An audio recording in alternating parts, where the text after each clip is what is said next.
Muy buenas noches a todos. El que les habla Guillermo Brandt, integrante de la comisión directiva del Círculo Médico de Loma de Zamora, junto con los doctores Fernando Mendirsiki, Gustavo Manuel Martínez, Norberto Mele y la licenciada Andrea Italiani, que juntos trabajamos en la Comisión de Docencia, Investigación y Cultura. Le queremos dar una cordial bienvenida al reiniciar en forma virtual lo que hemos dado en llamar desde hace varios años Viernes de la CODIC. Ustedes ya saben que los Viernes de la CODIC son diferentes eventos que los realizamos los últimos viernes de cada mes. Estamos felices de iniciar este ciclo y esperamos que ustedes también puedan disfrutarlo. En nombre de esta prestigiosa entidad, como es el Círculo Médico de Loma de Zamora, los convoco para que todos los viernes de la CODIC puedan unirse y disfrutar de los eventos. Solo nos queda lamentar la ausencia del doctor Carlos de Cusi, que tanto nos ayudó durante todos estos últimos años para llevar adelante los objetivos de esta comisión.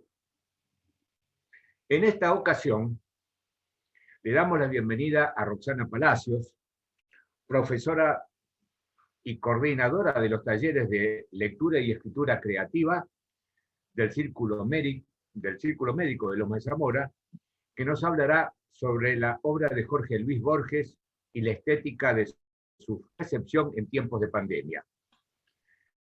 Les mando, o les envío, mejor dicho, un abrazo enorme a todos. Les agradezco que se hayan unido a los viernes de la CODIC y te cedo la palabra, Roxy. Muchísimas gracias Guillermo, y muchísimas gracias al Círculo Médico como siempre. Realmente estamos reiniciando y bueno, eso para mí una nueva apertura, ¿no? Con que esto lo hacíamos presencial en el Salón Yapeyú, en el auditorio precioso que tenemos en el Círculo Médico, y ahora, bueno, utilizando las herramientas que nos brinda esta virtualidad. Les agradezco muchísimo a todos los doctores y a Andrea Italiani especialmente siempre su trabajo de coordinación de la CODIC, y a todos ustedes, porque bueno, todos conocidos y muy queridos, muy poquititos no conozco, así que bienvenidos a todos.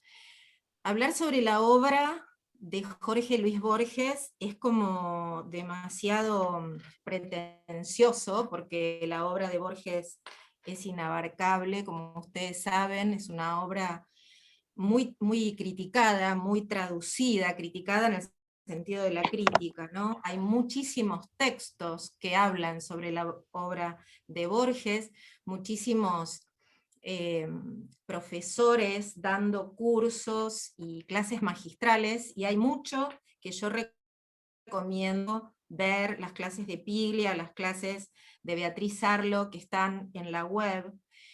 Y por supuesto, lo que quiero hacer hoy es hacer un recorte, que como siempre les digo a los que me conocen y a los alumnos que hacen los seminarios y los talleres conmigo, nunca es el único ni el mejor, es un recorte y es un abordaje, es una aproximación a esta obra increíble, a este corpus textual impresionante que es la obra de Borges. Quiero, en principio, retomar las palabras de Guille con respecto al doctor de Cusi, porque lo hago siempre que abrimos un curso, lo menciono, y en los talleres, porque está presente constantemente, y además porque le encantaba Borges, y porque cuando empezamos con los talleres en el Círculo Médico, él me contó que no lo leía a Borges por un prejuicio ideológico. Después, a medida que fue leyendo y que se fue interiorizando y buceando en los textos borgianos, contaba siempre, y seguramente muchos de los que están acá lo recordarán, contaba: yo me perdí 40 años a Borges y no lo quería leer por una cuestión de esa mochila que a veces traemos los lectores, mochilas de saberes, ¿no? Así que, recordado y presente nuestro querido Carlos, bueno, vamos a empezar con este recorrido. Cuando hablo de mochila de lectura, digo saberes que traemos. Entonces yo los invito en este momento a hacer un poco el vaciamiento de esa mochila para hacer un recorrido un poco gozoso sobre estos fragmentos que yo traje y lecturas, y este abordaje que es un camino posible a la obra de Borges. Lo que yo les quiero compartir hoy es un cruce, un entrecruzamiento, ¿no? Un acercamiento para parafrasear a Borges, ¿no? En el acercamiento al Motassim. Vamos a ir ordenando de algún modo este recorrido con 3 ejes básicos, que son el policial, el fantástico y la traducción de la autobiografía. Ahora ya vamos a ver de qué se trata esto. 3 ejes que se despliegan en la poética en torno a su obra. El recorrido por cada eje tiene que ver con la idea de viaje, y esto tiene que ver con la idea de corpus. La propuesta es entrar, yo algunos conozco las lecturas que tienen de Borges porque vienen a los talleres, y de otros no conozco, si lo han leído, si no lo han leído, si lo han abordado o no.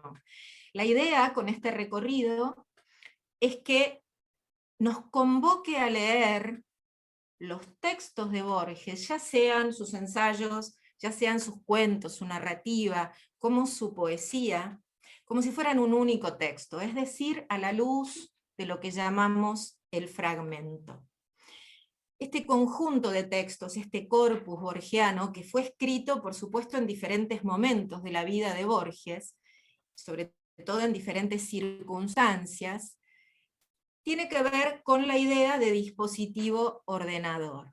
¿Por qué? Porque Borges permanentemente está complejizando, está desordenándonos en la lectura, ¿no?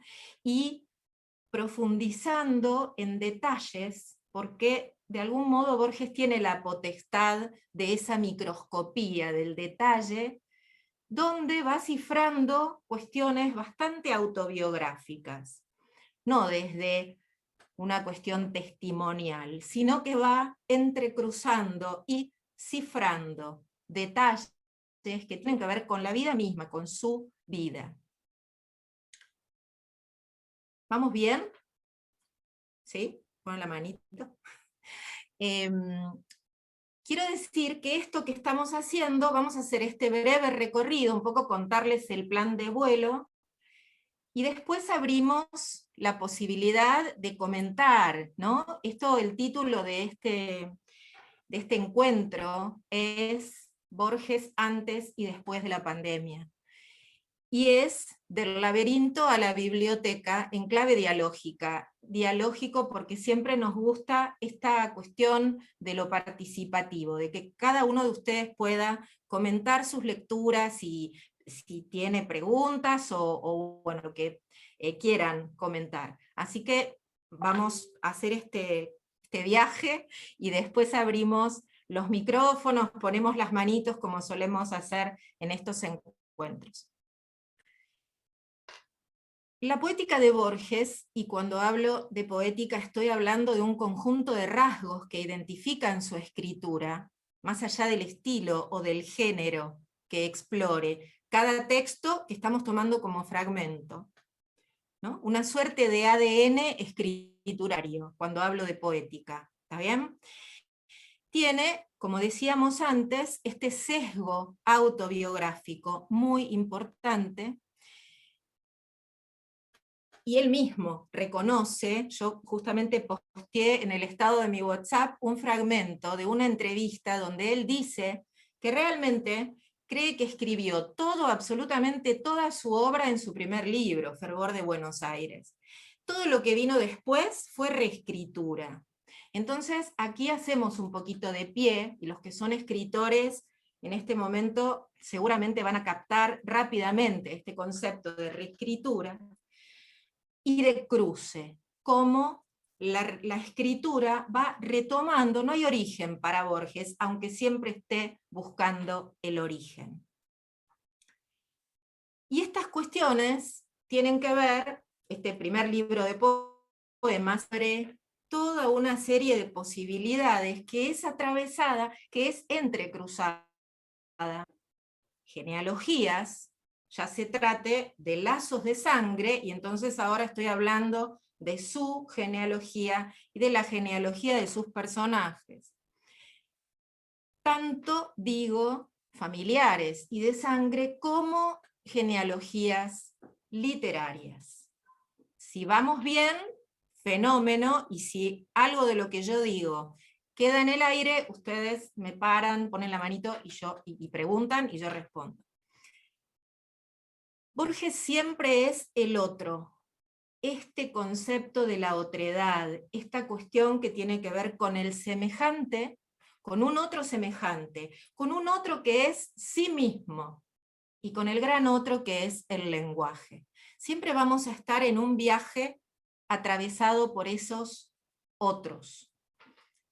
Cito un fragmento del texto Borges y yo, que es un bellísimo texto muy conocido del libro El Hacedor, de 1960, que ustedes lo pueden escuchar en YouTube, lo pueden bajar completo, porque está por todos lados en la web. Cito, al otro, a Borges, es al que le pasan las cosas. Nada me cuesta confesar que he logrado ciertas páginas válidas, pero esas páginas no me pueden salvar. Quizás porque lo bueno ya no es de nadie, ni siquiera del otro, sino del lenguaje o la tradición. No sé cuál de los dos escribe esta página. No sé cuál de los dos escribe esta página. Ya entramos con Borges en un desdoblamiento, ¿no? En una diseminación, en un yo, no yo. En el árbol genealógico de Borges, como en todo árbol genealógico, hay dos vertientes. Por un lado, un conjunto de nombres propios que lo sitúan en historias de guerra, de luchas independistas, históricamente, luchas territoriales entre la élite criolla y los pueblos originarios, lo que se llamó luchas con el malón, que me contaba mi abuela, que le contaba a mi abuela, ¿no? Digo, en todas las genealogías hay algo de esto.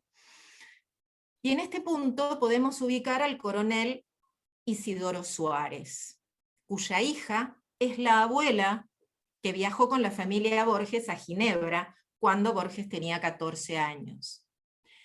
Leonor Suárez de Acevedo, madre de Leonor Acevedo de Borges.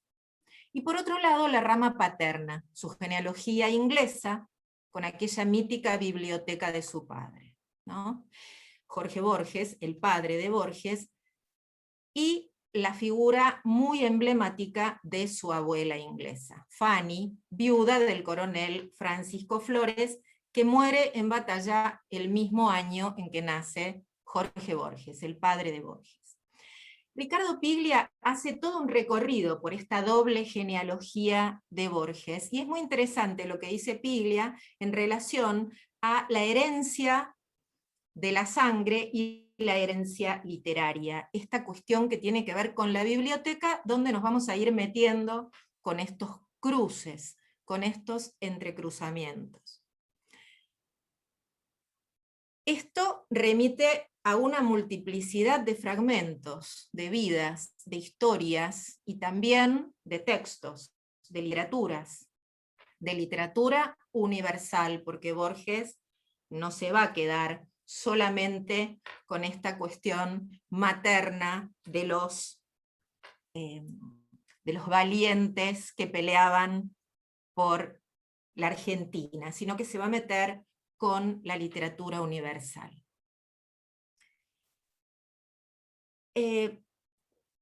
Busca la totalidad, sabiendo que no la va a encontrar. Permanentemente está en esa búsqueda de la totalidad.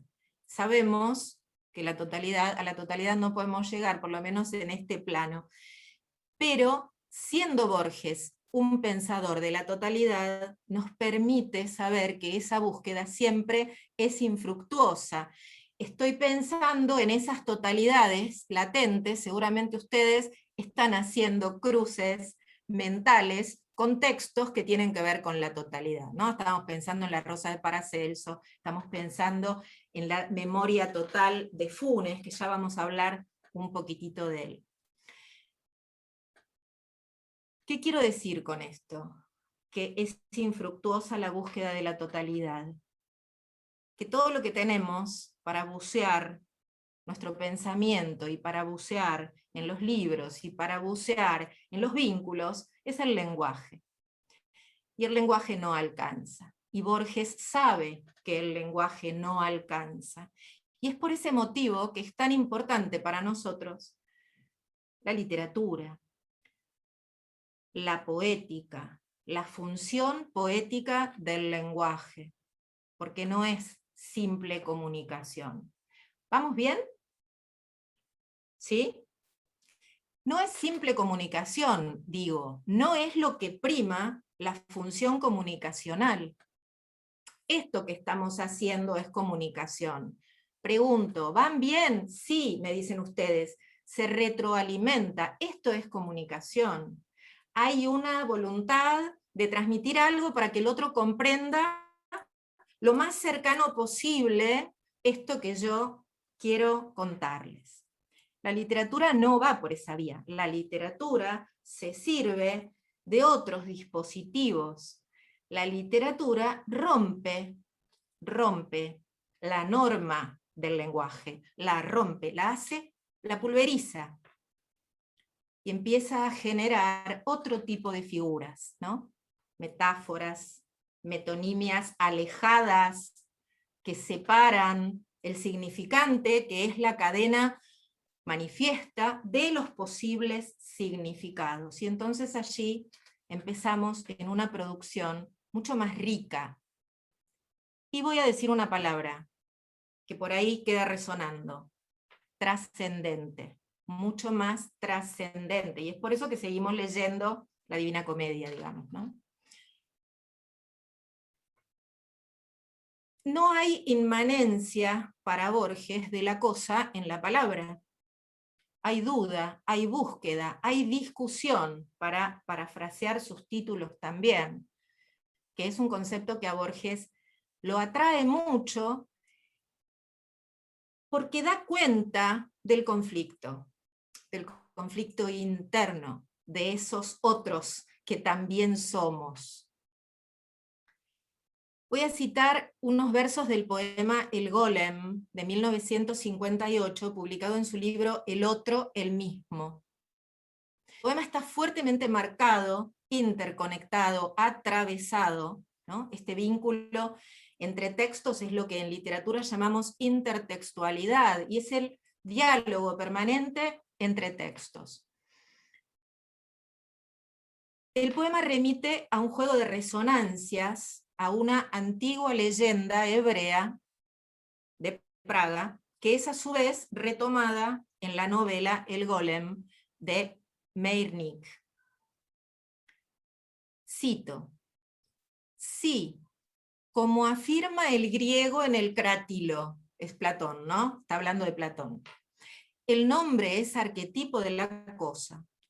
En las letras de rosa está la rosa, y todo el Nilo en la palabra Nilo. Y, hecho de consonantes y vocales, habrá un terrible nombre, que la esencia cifre de Dios, y que la omnipotencia guarde en letras y sílabas cabales. Adán y las estrellas lo supieron en el jardín.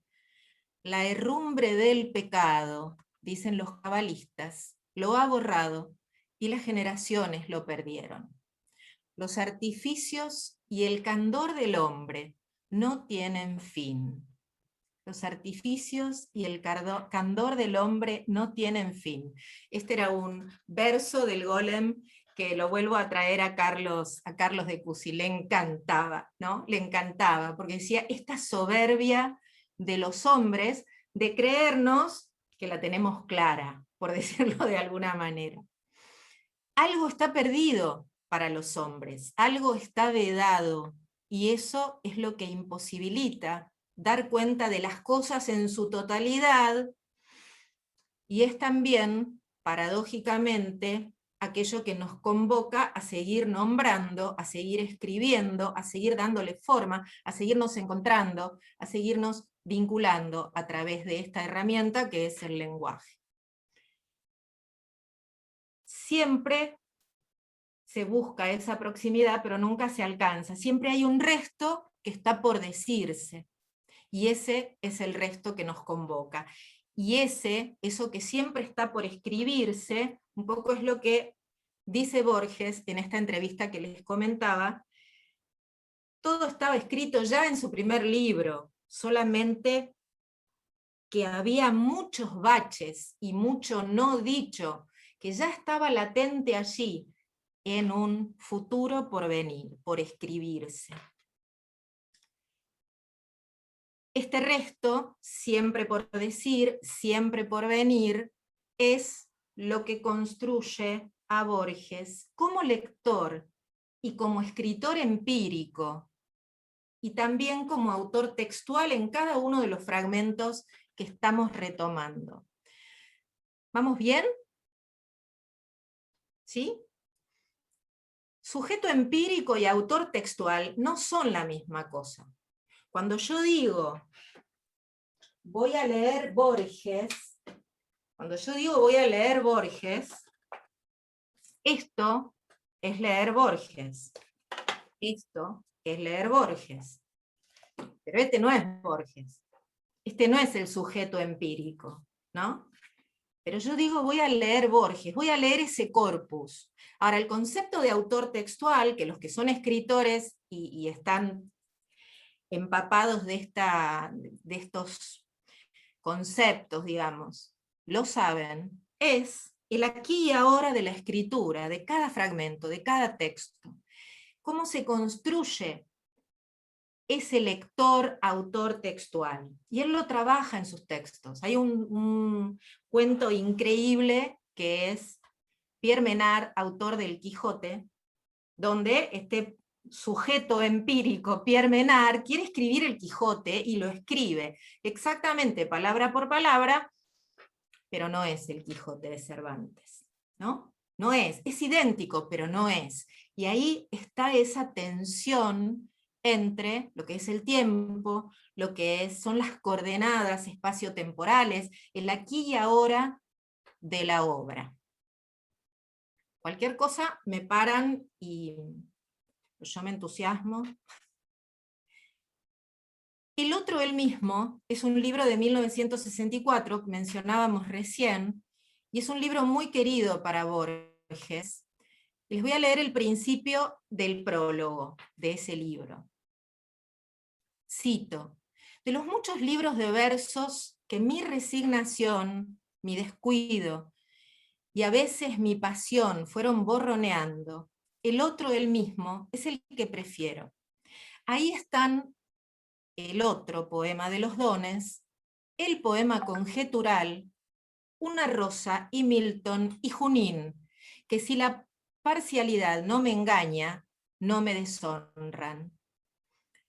Ahí están asimismo mis hábitos, Buenos Aires, el culto a los mayores, la germanística, la contradicción del tiempo que pasa y de la identidad que perdura, mi estupor de que el tiempo, nuestra sustancia, pueda ser compartido. Qué bueno, increíble. El tiempo, nuestra sustancia, pueda ser compartido. Es lo que estamos haciendo ahora, ¿no? Increíble. Yo soy el tiempo, dice Borges. Esa búsqueda de la totalidad que nos seduce a los seres humanos también nos convoca a la conciencia de su imposibilidad.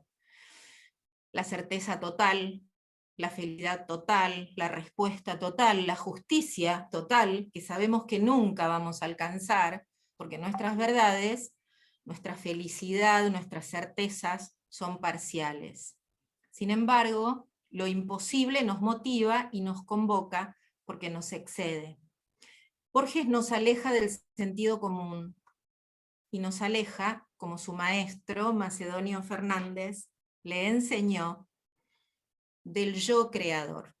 Nos aleja del yo inspirado, como único señor de su libertad, como único señor de su destino, en un juego de desdoblamientos permanentes.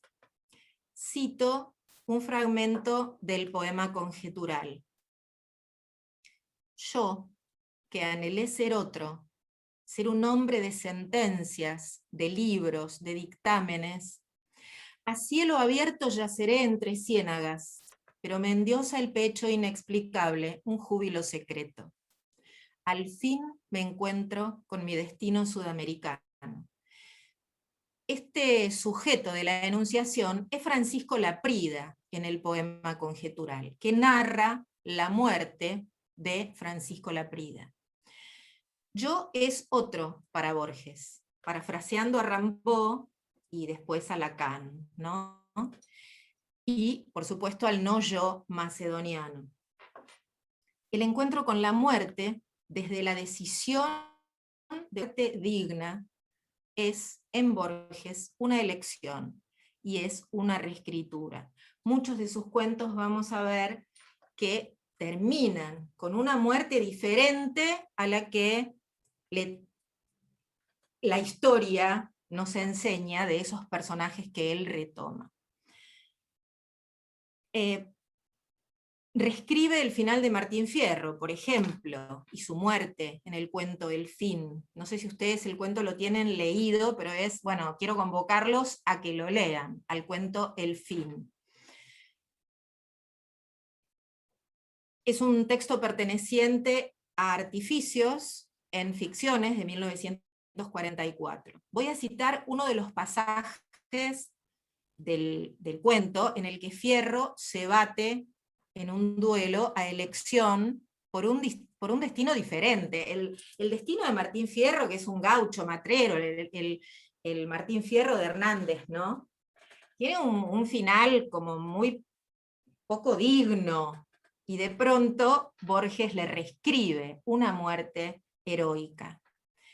Y hay un pasaje que es bellísimo, y lo cito, para dar cuenta de esa imposibilidad del lenguaje, de esa imposibilidad de la comprensión misma. Estoy entrando y vinculando esto con el momento que vivimos hoy de pandemia. Cito, hay una hora de la tarde en que la llanura está por decir algo.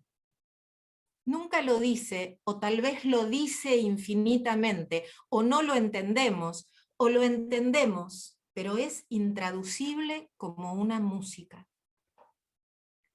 Es intraducible como una música. Hay imposibilidad de entender todo, de nombrar todo, ¿no? Esto es un eje que va bordeando permanentemente la textualidad borgiana. Hay que bancárselo, hay que bancárselo. Por eso a veces incomoda, porque la literatura incomoda. Hay que bancarse no entender, hay que bancarse no poder terminar de comprender. Si lo comparamos con la música, wow, podemos tener un disfrute.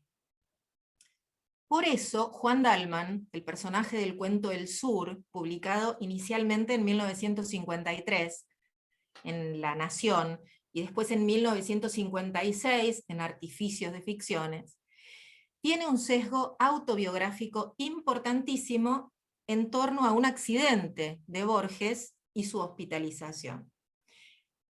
Y además, el personaje, Juan Dalman, es secretario de una biblioteca municipal de Buenos Aires, digamos, algún parecido, y se sentía hondamente argentino, como se sentía Borges, porque convengamos en que Borges es criticado y se dicen muchas cosas del sujeto empírico Borges, pero no hay escritor más argentino que Borges. teniendo una doble lengua, prácticamente una doble lengua materna, porque él hablaba inglés como castellano, él decidió escribir en castellano, él decidió escribir en la lengua de su patria, ¿no? Este personaje, Dalman, no solamente busca su genealogía, que es lo que permanentemente está trabajando Borges, sino que elige morir como un héroe. Cito el cuento. Su abuelo materno había sido aquel Francisco Flores, del 2 de Infantería de Línea, que murió en la frontera de Buenos Aires, lanceado por los indios de Catriel. En la discordia de sus dos linajes, Juan Dalman, tal vez a impulso de la sangre germánica, eligió el de ese antepasado romántico, o de muerte romántica. El yo borgiano, al igual que el macedoniano, se diluye, se desdobla, se disemina, se multiplica en esta búsqueda. Parte del sentido común y allí comienza su disolución y nos habilita y nos abre la puerta a la zozobra, a la apertura hacia la zozobra. Bien, hacemos un minuto de chocolatines, bombones, y porque quiero saber cómo lo están viviendo y cómo lo están internalizando. Así que habilítense los micrófonos y me cuentan cómo van.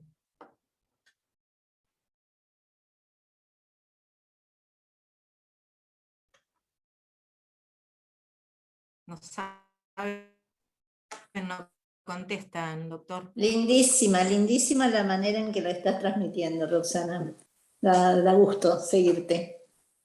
Bueno, qué bueno, gracias María Isabel.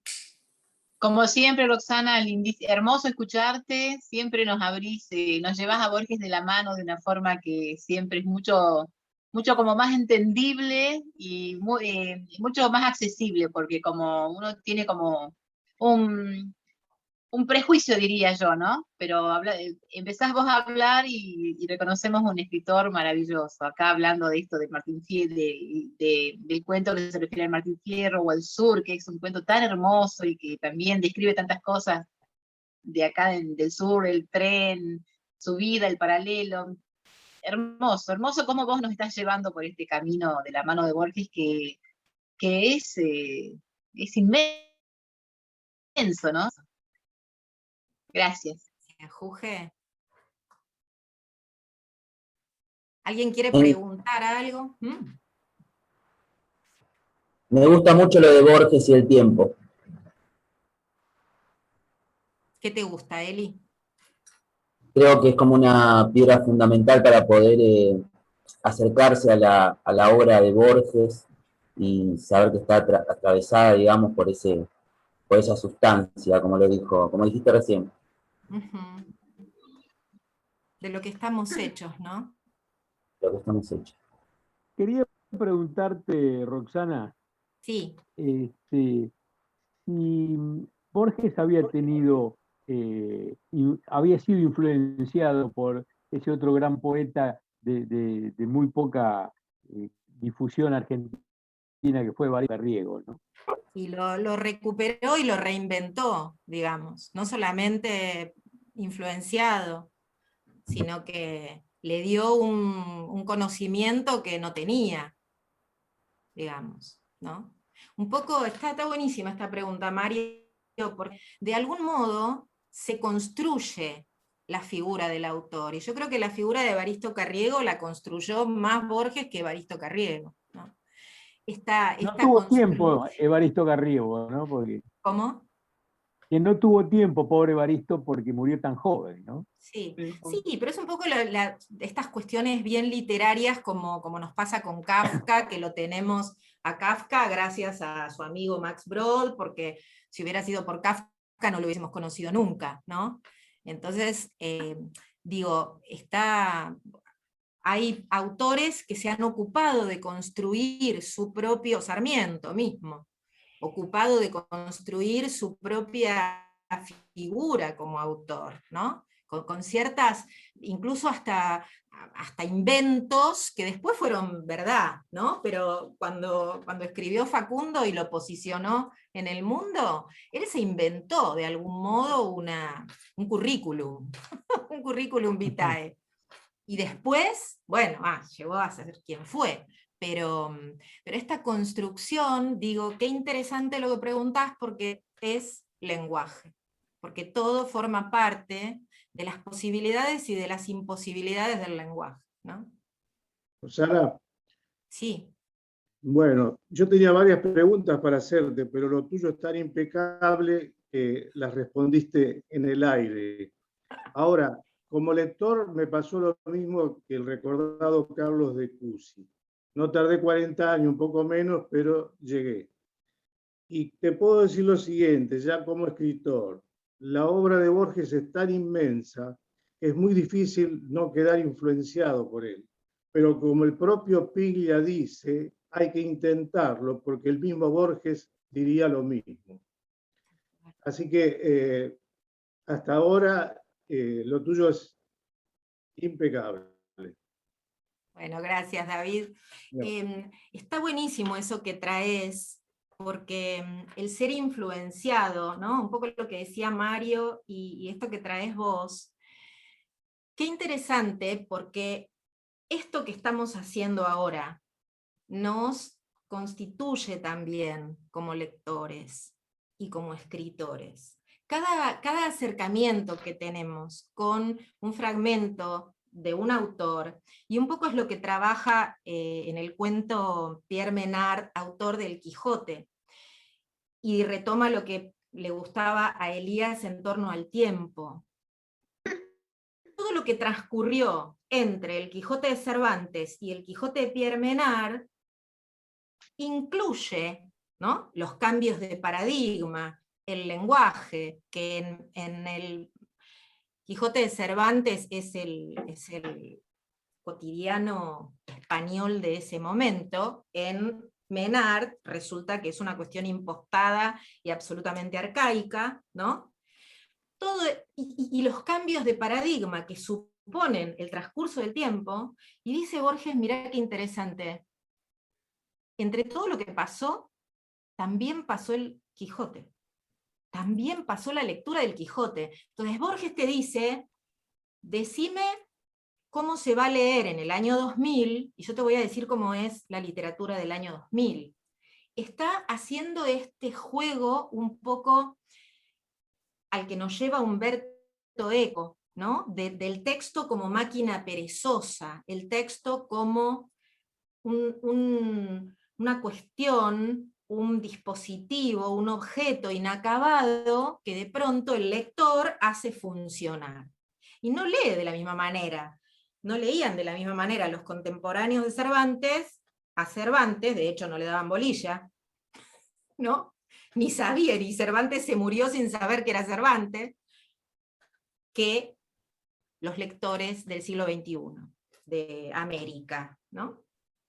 Entonces, esta cuestión del ser influenciados, toda lectura, para bien o para mal, y estamos discutiendo siempre cuando escribimos, dialogando con esos otros textos que están consciente o inconscientemente en nuestro acervo, ¿no?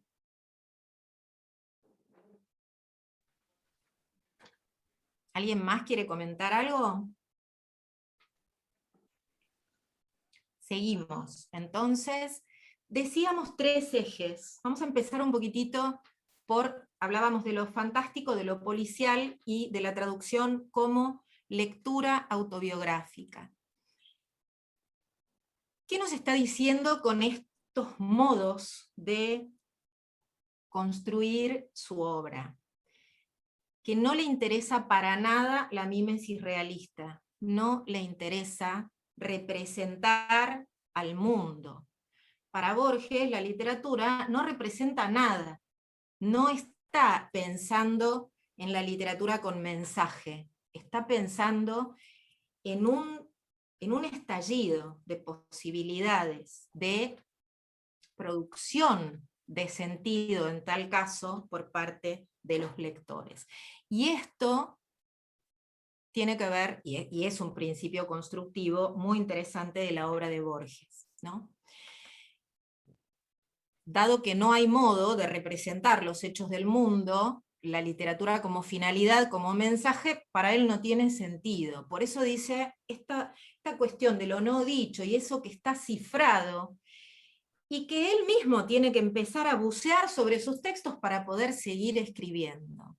Qué interesante, la reescritura.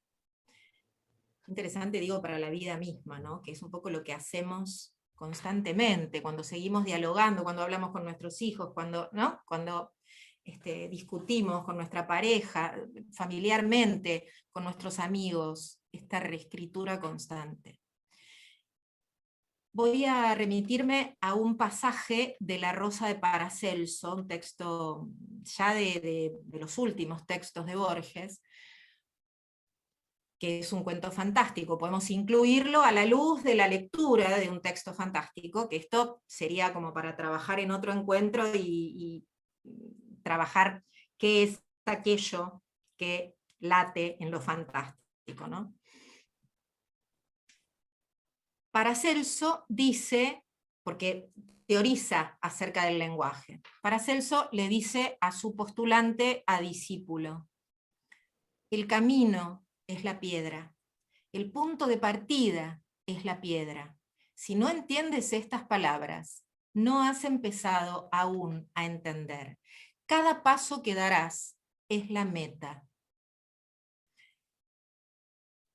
Paracelso fue un alquimista, el sujeto empírico Paracelso fue un alquimista, Teofrasto Paracelso, médico, astrólogo suizo. Y el cuento nos presenta a un Paracelso ya anciano. Coincidentemente decíamos, Borges escribe este texto ya siendo un anciano. Algo de esa carga de experiencia late en este cuento, donde bordea la cuestión de la palabra en vínculo con la posibilidad de trascendencia. Paracelso relaciona la palabra en el cuento con la ciencia de la cábala, como en tantos textos del universo borgiano, ¿no? De hecho, hemos hecho en el Círculo Médico todo un curso de 8 clases que era Borges y la cábala. En este punto quiero mencionar que en 1977 Borges da un ciclo de conferencias que se publican en 1980, y una de esas conferencias es sobre el abordaje que hace la cábala de las Sagradas Escrituras, precisamente del Pentateuco, como ustedes saben, en tanto libro sagrado. Le importa mucho esta diferencia a Borges, ¿no?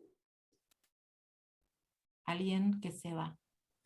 Le importa mucho esta diferencia, esta distinción entre lo sagrado y lo clásico, como la literatura clásica, lo sagrado y lo profano, ¿no? Pero lo profano en el buen sentido, en el sentido laico de la palabra, digamos. Para Borges, ese texto sagrado es un texto perfecto.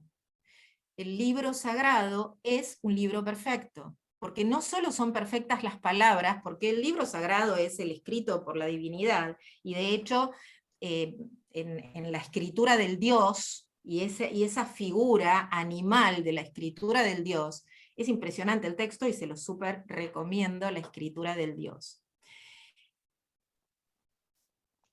En ese libro sagrado, en ese libro perfecto, no solamente las palabras son perfectas, sino que las letras con las que esas palabras están escritas son perfectas. Y ese es el instrumento nada menos que con el que Dios creó al mundo. Y voy a citar a este Borges, que es un Borges bastante psicoanalítico, como un oxímoron entre lo que es la religión y el psicoanálisis. Cito: cuando pensamos en las palabras, pensamos que históricamente las palabras fueron en un principio sonido, y que después llegaron a ser letras. En cambio, en la cábala, se supone que las letras son anteriores, esto es de la conferencia, ¿no? Son anteriores, que las letras fueron los instrumentos de Dios, no las palabras significadas por las letras. De hecho, en la letra hebrea ustedes saben que hay una carga de cada letra, digamos, que tiene que ver con muchas cosas diferentes. Es como si se pensara que la escritura, con toda experiencia, fuera anterior a la dicción de las palabras. En todo caso, nada es casual en esa escritura. ¿Cuál es la motivación, o una de las motivaciones de este viaje que estamos haciendo de Borges para explorar desde el dispositivo del cuento fantástico, desde el dispositivo de lo fantástico? Si tenemos en cuenta que lo fantástico es una irrupción siniestra, ominosa, terrorífica, en la tranquilidad o el sopor de los hechos rutinarios, ese vivir, ese transcurrir, como dice la canción, plagado de automatizaciones, lo fantástico es aquello que nunca debería suceder y sin embargo sucede, ¿no? Cualquier parecido con la historia de la pandemia es mera coincidencia, y esto que estábamos en un automático interesante, de pronto nos enfrentamos a un real imposible de soportar. De hecho, nunca falta aquel que diga que es todo mentira, ¿no? Lo escuchamos eso, lo estamos escuchando, la gente que dice que es todo mentira la pandemia. Lo fantástico irrumpe, pero hay muchos hechos que irrumpen y no se pueden cerrar. Lo fantástico no cierra. No hay explicación posible desde la razón instrumental para entender y por lo tanto cerrar o dar una explicación unívoca de un hecho fantástico. Ustedes estarán pensando seguramente en distintos textos que han leído, no solamente de Borges, sino de Cortázar, de Onetti, de autores que trabajan esta cuestión, y por supuesto autores, ¿no? Hace poquito estuvimos trabajando con Schweblin, algunos de los que están acá estuvieron leyendo a Schweblin, esta cuestión que irrumpe y no se puede soportar, pero tampoco se le puede dar un cierre. Bien. La literatura es, para Borges, un objeto construido, y no pretende repetir el orden del mundo, porque los métodos miméticos producen desorden, arrastran a la literatura al caos del mundo. En un cuento extraordinario que se llama Tema del traidor y del héroe, originalmente publicado en la revista Sur y luego incluido en Ficciones, donde se entrecruzan la historia, la filosofía, el drama, el escenario teatral y la escritura, las personas del referente mundo y los personajes de las obras de teatro, encontramos el conflicto entre historia y arte, dado que el arte puede decir, esto Andrea lo sabe bien, lo que no puede decir la historia, ¿no? Porque la historia es partidaria, en definitiva, hay que ganarle al otro de alguna manera, ¿no? Si la historia la escriben los que ganan, eso quiere decir. Sin embargo, el arte puede dar cuenta de un abanico de posibilidades mucho más abarcativo. Cito al texto: que la historia hubiera copiado la historia ya era suficientemente pasmoso. Que la historia copie a la literatura es inconcebible, ¿no? Y acá podemos dejar resonar algunas cuestiones que conocemos y nos permitimos traer nuestra mochila de lecturas para realmente pensar en esa literatura bastante profética, ¿no? El artista tiene una cuestión bastante profética, tiene una visión bastante más allá de lo que es la vida misma y las coordenadas espaciotemporales. Los textos borgianos están regidos por la indeterminación, que incluye todo tipo de ambigüedades, rupturas, desplazamientos que afectan los saberes preestablecidos. Esto trae la idea que mencionamos antes de fragmentación, desconectar lo que está unido para unir lo que está desconectado.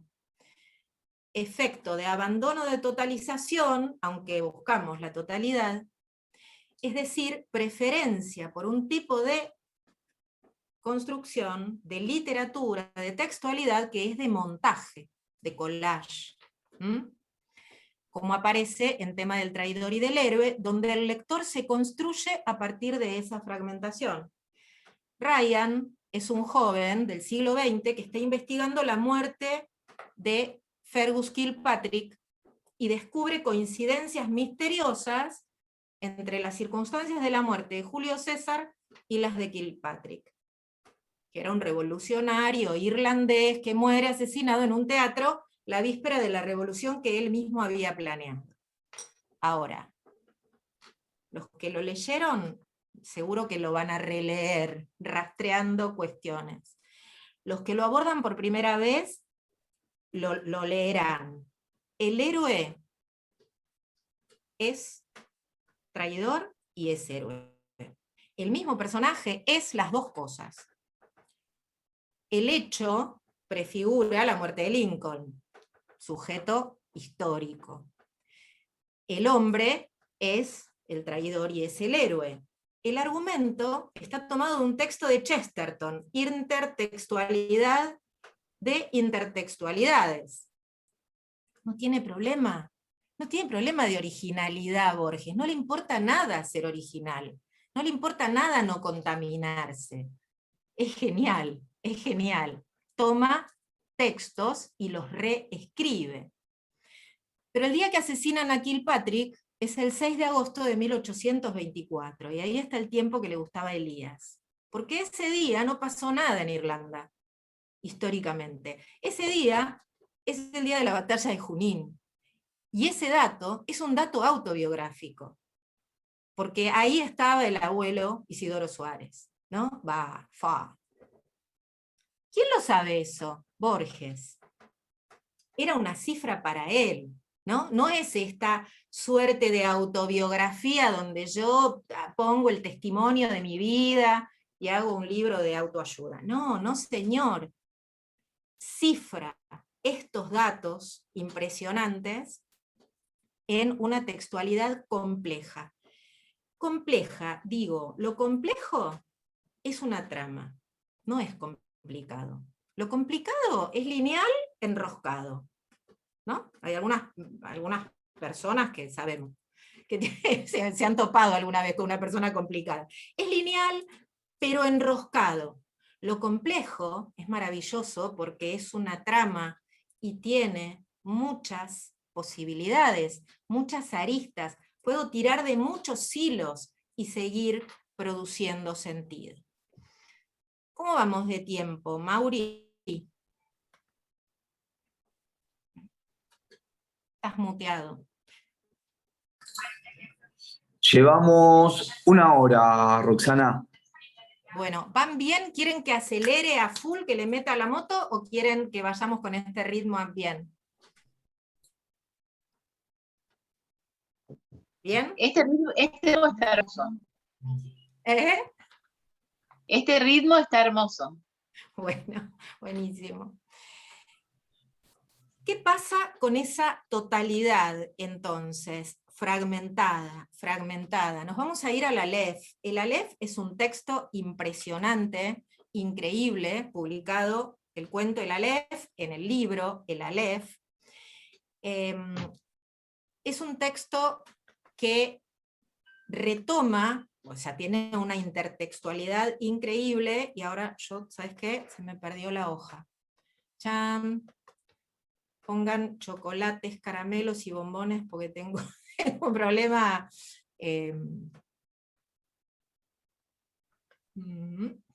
Ahí vamos. Ahí vamos. No sé por qué hoja iba. Este es el problema. Ya estamos. Cuento El Aleph, publicado en 1949 y más tarde por una edición del mismo Borges, edición de autor. Porque toda esta cuestión de Florida y Boedo y de la elite, Borges era un laburante. Borges trabajó en la revista El Hogar, escribía para la revista El Hogar, que era como una especie de para ti o algo así, ¿no? Era realmente un laburante. En 1974 hace una edición él del libro El Aleph. Y aparece esta totalidad imposible. Imposible de soportar porque es innombrable, porque es inefable, ¿no? El Aleph es un punto que está en el sótano de una casa del barrio de Constitución, donde vive Julio Argentino Daneri, primo de Beatriz Viterbo, su amada, la mujer imposible, inalcanzable, muerta, la Beatrice dantesca, la mujer, la donna ideal. Todos los años, en la fecha de cumpleaños de Beatriz, Borges, personaje, porque es el alter ego de Borges, el personaje del cuento, va a la casa que ahora habita Julio Argentino Daneri, con sus latencias en el nombre, ¿no? Julio Argentino, sabemos que en Argentina tiene toda una resonancia, y Daneri, que es un anagrama de Dante Alighieri. Y está el sótano, y está el viaje al inframundo, a este inframundo donde aparece en el escalón número 19 este punto donde se puede ver la totalidad, donde se puede ver el universo completo, la eternidad. Impresionante este juego de laberintos distorsionados, de juego de espejos, ¿no? Como símbolos que siempre están en la cadena significante de los textos borgianos. Les voy a citar, y esto es, tengo una complicación acá con la computadora, pero les quiero citar este párrafo que es imperdible del Aleph, donde teoriza Borges acerca del lenguaje en la trama de su cuento. Cito: arribo ahora al inefable centro de mi relato. Empieza aquí mi desesperación de escritor. Todo lenguaje es un alfabeto de símbolos, cuyo ejercicio presupone un pasado que los interlocutores comparten. ¿Cómo transmitir a los otros el infinito Aleph, que mi temerosa memoria apenas abarca? Los místicos, en análogo trance, prodigan los emblemas. Para significar la divinidad, un persa habla de un pájaro que de algún modo es todos los pájaros. Al anus de insulis, de una esfera cuyo centro está en todas partes y la circunferencia en ninguna. Ezequiel, de un ángel de 4 caras que a un tiempo se dirige al oriente y al occidente, al norte y al sur. No en vano rememoro esas inconcebibles analogías. Alguna relación tienen con el Aleph. Lo que vieron mis ojos fue simultáneo, lo que transcribiré sucesivo, porque el lenguaje lo es. Algo, sin embargo, recogeré. ¡Qué maravilla! ¡Qué maravilla! Para hablar de la imposibilidad del lenguaje. El lenguaje es el tiempo, por eso Borges dice yo soy el tiempo.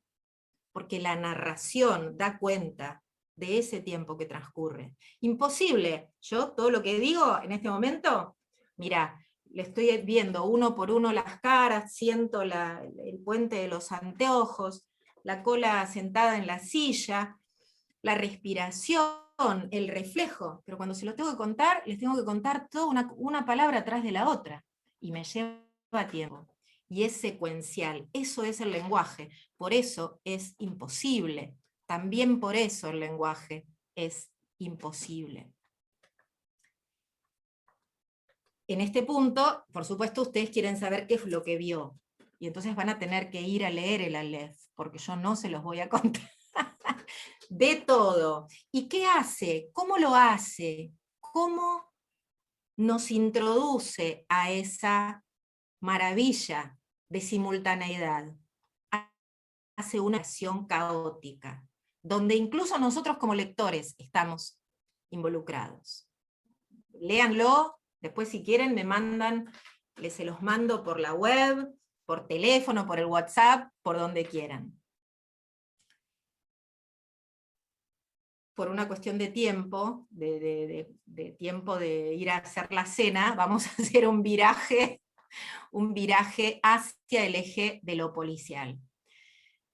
Simplemente para darles 3 o 4 cuestiones o tips de lectura cuando ustedes se enfrenten a textos como Emma Suns o La muerte y la brújula, donde lo policial, y aquí hay una cuestión interesante, está de lado.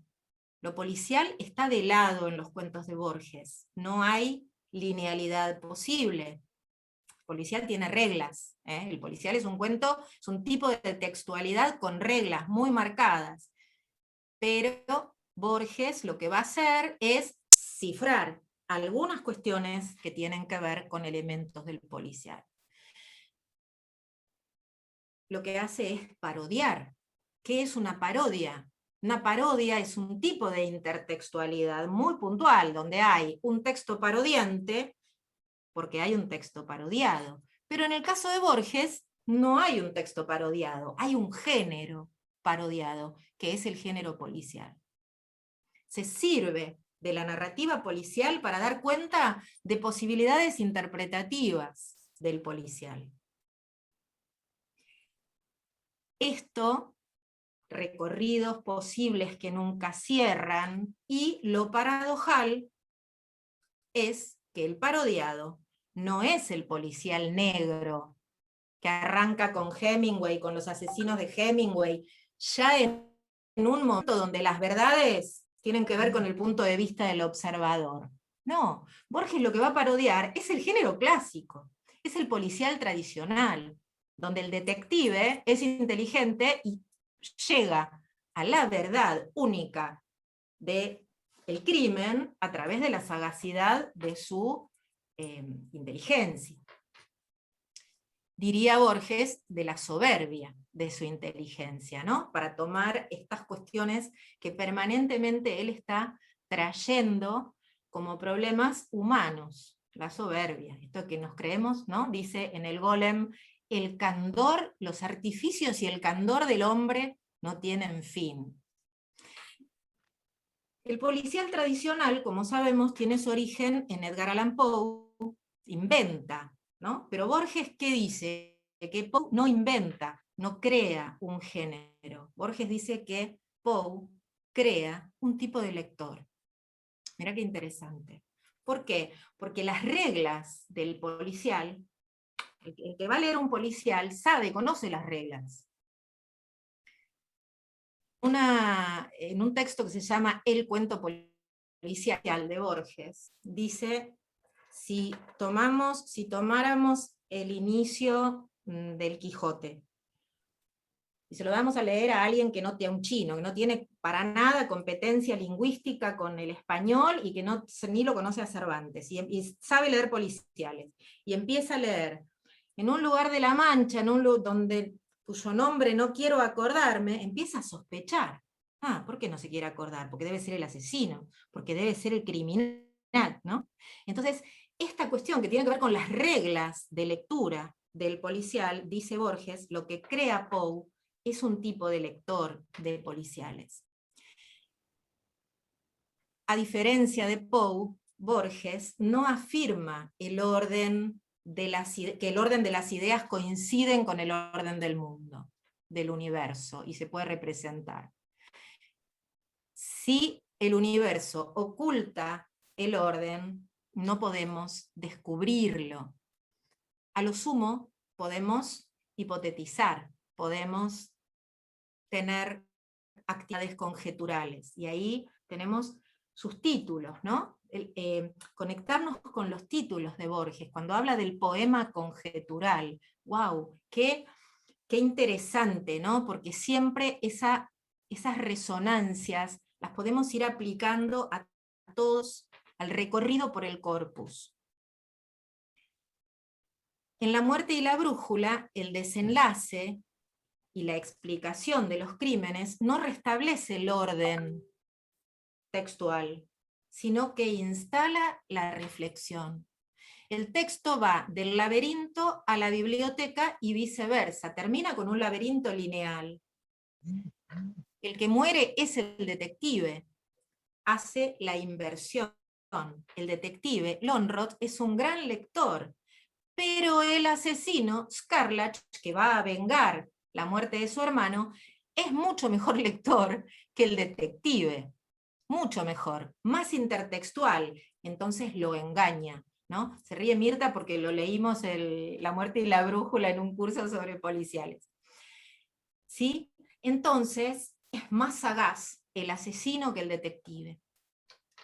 El universo de la ficción no está ordenado según la ciencia neopositivista que ordenaba al policial clásico, sino conmocionado por todo este cruce de paradojas.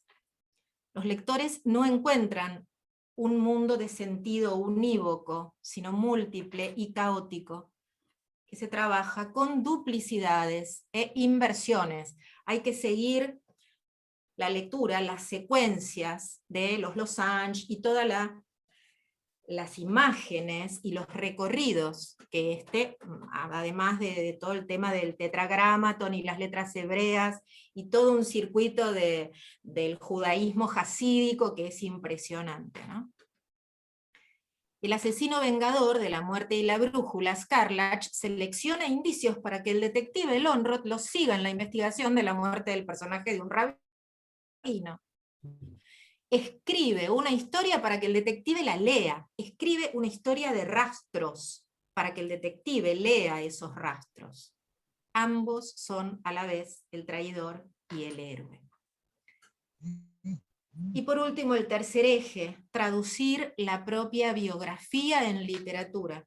Es algo que todos los escritores hacemos, no tan magistralmente como Borges diría.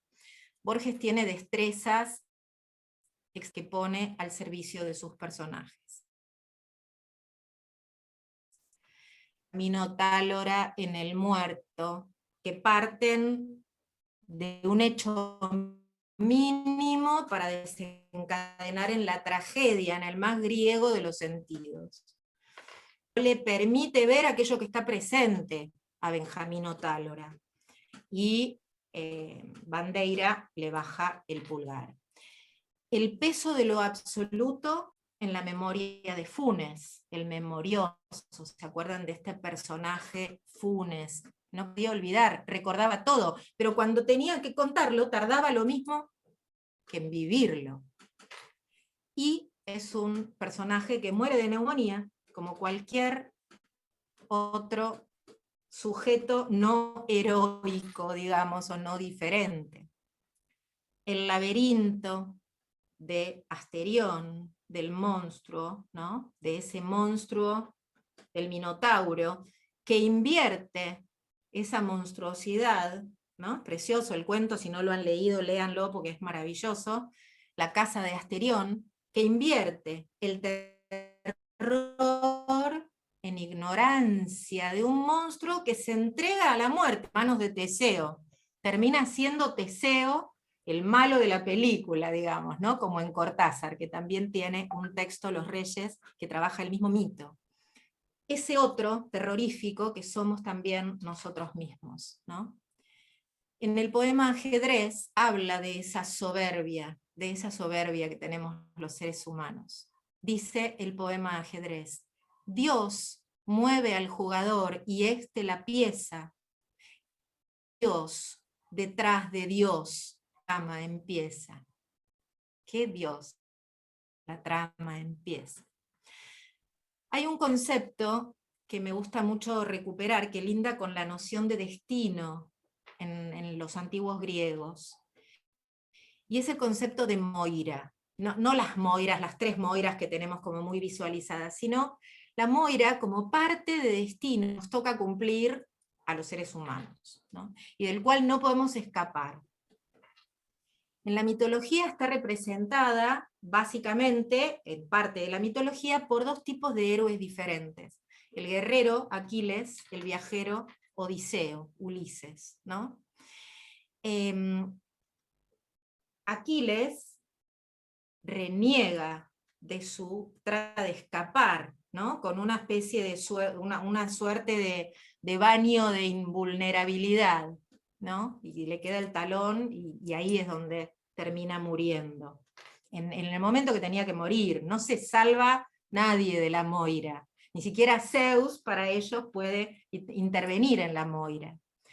Odiseo, el viajero, en cambio, acompaña a su Moira, y llega a destino, y llega a su Ítaca, y vuelve a reinar, y vuelve a encontrarse con su familia, y a tomar posesión de su reino, y muere estoicamente, digamos, o heroicamente. En el mito, ambos mueren en el día prefijado. La diferencia está en el tipo de final que cada uno elige. Determinismo fatal con la escritura, con la reescritura. Lo vemos clarísimo en el cuento El fin, con la muerte de Martín Fierro. Le crea una muerte heroica a Martín Fierro, a nuestro personaje nacional. No es modificar el destino, sino acompañarlo y elegir cómo vivirlo. Borges no pudo elegir no ser ciego, pero eligió qué tipo de ciego quería ser. Cito un breve fragmento del poema de los dones, del Hacedor. Nadie rebaje, cito, nadie rebaje a lágrima o reproche esta declaración de la maestría de Dios, que con magnífica ironía me dio a la vez los libros y la noche. De esta ciudad de libros hizo dueños a unos ojos sin luz que solo pueden leer en las bibliotecas de los sueños. ¿Cómo elegimos vivir eso que nos es dado? Es un tipo de libertad muy sartreana, muy de la filosofía existencialista de Sartre, ¿no? ¿Qué hacemos con eso que han hecho de nosotros? ¿No? Como que somos arrojados a un mundo donde nos educan, donde nos dicen cómo nos llamamos, donde nos cuentan una historia.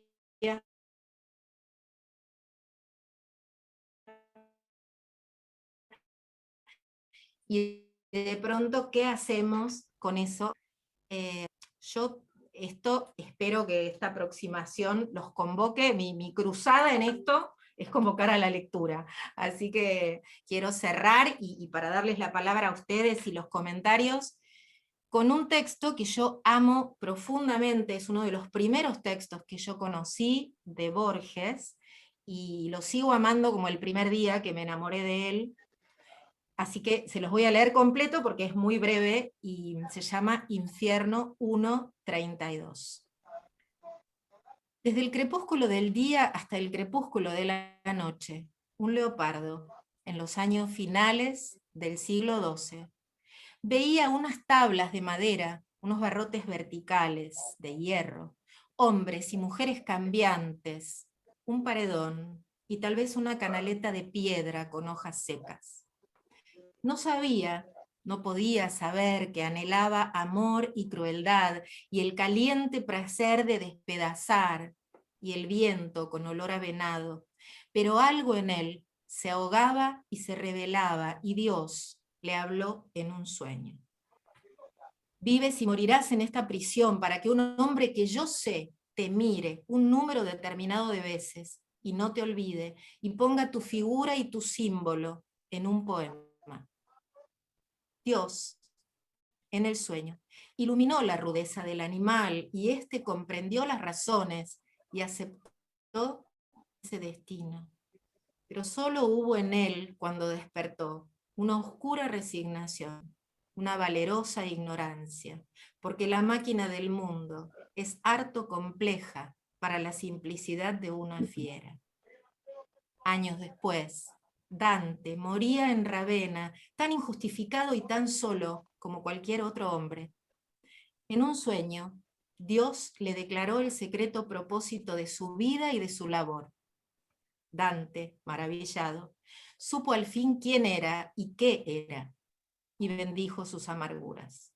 La tradición refiere que al despertar, sintió que había recibido y perdido una cosa infinita, algo que no podía recuperar, ni vislumbrar siquiera, porque la máquina del mundo es harto compleja para la simplicidad de los hombres.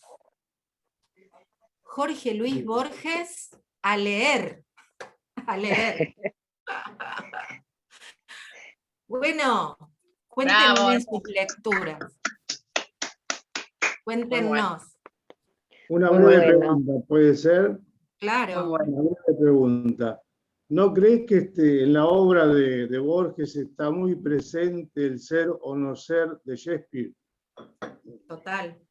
Totalmente. Totalmente. Además recupera fragmentos de Shakespeare todo el tiempo. Hay un texto muy breve que les recomiendo, que se llama La Trama, que lo pueden bajar rápidamente, ponen La Trama Borges y aparece, donde él habla del tiempo, justamente, y de esta cuestión circular del tiempo. Historia, tragedia y literatura y escritura personal. Mezcla a Shakespeare con la literatura gauchesca. No, es impresionante. Sí, sin duda. Es esto y aquello todo el tiempo. El ser y no ser, diría, ¿no? Hoy por hoy. Más que el ser o no ser como algo... Estas son las preguntas que no te pude hacer. ¿Te las contesté antes? Todas. Bueno, qué bueno, me alegro.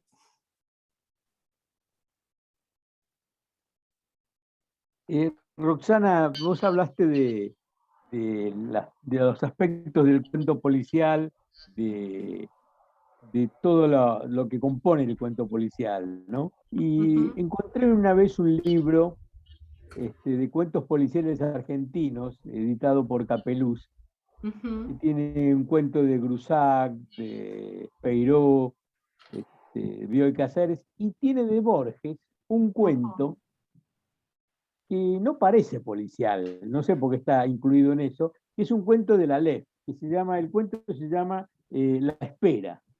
Vos te lo debes recordar bastante, ¿no?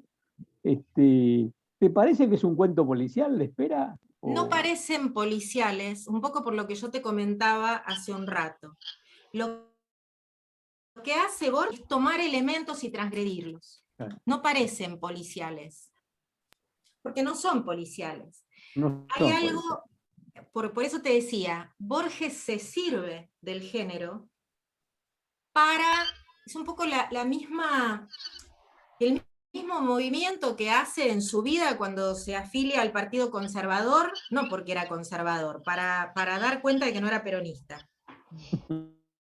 O cuando se inventa o rastrea y agranda toda una genealogía judía para decir que no es nazi, o para ponerse en contra del nazismo. ¿Se entiende? Entonces, él está trabajando en tensión con el realismo literario. ¿Por qué? Porque el realismo es un tipo de literatura de denuncia que trata de comunicar, de representar el mundo. Entonces, lo que él dice es que no hay nada representable. En tal caso, se postula una realidad en la literatura, pero no hay modo de representar, y eso lo toma de Macedonio Fernández. Entonces, lo que hace con el género policial, y por eso trabaja con las reglas del policial clásico, te decía, donde hay enigma, donde lo primero que tenés es un crimen, pero es un crimen que para que sea crimen, ¿qué tiene que haber? Un Estado que regule, ¿no?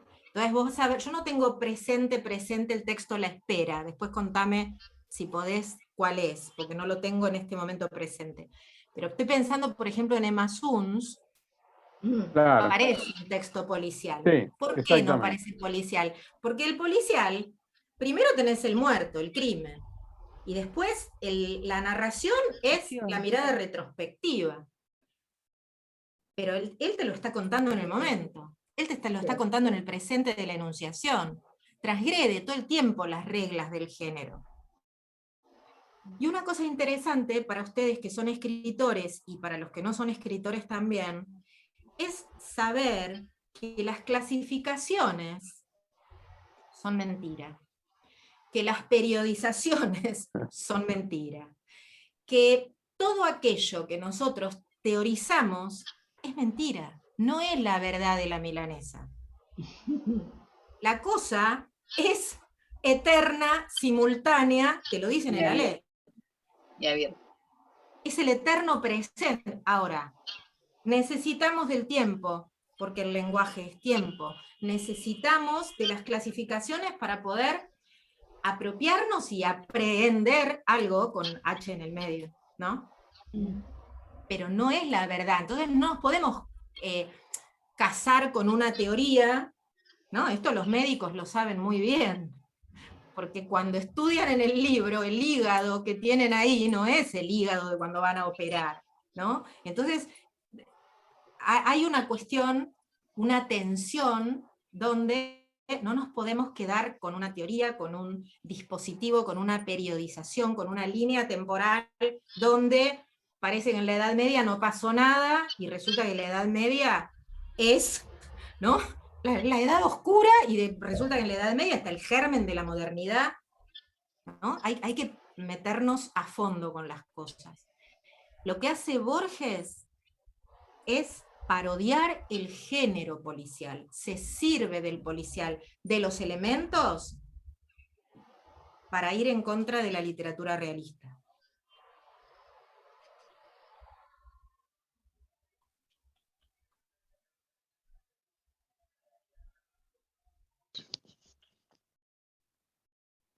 Bueno, han enmudecido todos. Es hora de comer. Emilce, muchas gracias. Muchas gracias.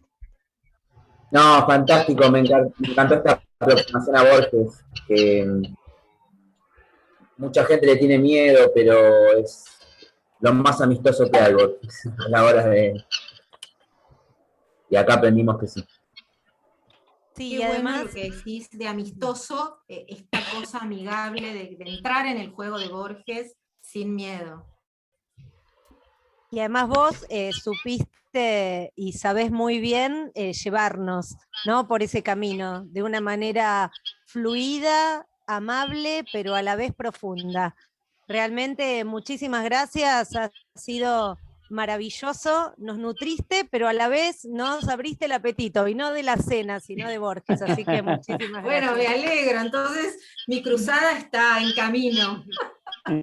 Bueno, Roxana, gracias, que se repitan estos encuentros que nos sacan un poco de todo el agobio que significa este momento tan difícil para nosotros. Gracias. Muchas gracias, Roxana. Muchas gracias. Muchas gracias. Muchas gracias. Ay, yo quiero leer los mensajes. Esperá, porque después si se agradecemos corta, mucho. claro, si se corta no voy a poder leer los mensajes. Qué bueno. Bueno, muchísimas gracias. Gracias a vos. Gracias a vos. Gracias, Roxy, Gracias. otra vez. Gracias a vos, Roxana. Gracias a ustedes, chicos. A la época Gracias, que empezamos con los Brillante. cursos. Muchísimas gracias. Muchas gracias, Roxana. Muchas gracias. Muchas Nos gracias. vemos.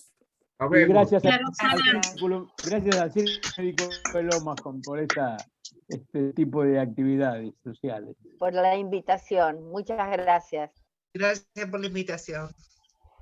A Muy ustedes. necesario. Muchas gracias por Hagamos estar. poesía otro día, poesía. Bueno, cómo no. Para cuando nos toque de nuevo el viernes de la Codica, hacemos poesía. Muchas gracias. Gracias, chao Roxana. Adiós. Chao, Roxy. Adiós. Chao, Fernando Mendirsiki. Chau, doctor Rodríguez. Chao, doctor Guillermo. Brándete. Bueno, hasta luego. Bye, bye. Vos lo cerrás, Mauri, vos cerrás y convertís la grabación, después me la pasás. Estás muteado. cuesta silenciar? Sí, me cuesta desmutearme. Sí, Roxana, quédate tranquila, te comparto la grabación. Dale, dale. Chao. Bueno, chao. Bueno, nos Chao, vemos. Roxana. Muchas gracias. Gracias. Muchas Gracias. gracias. Chao, Mari. Chao, bye bye. Bye bye. Hasta la próxima.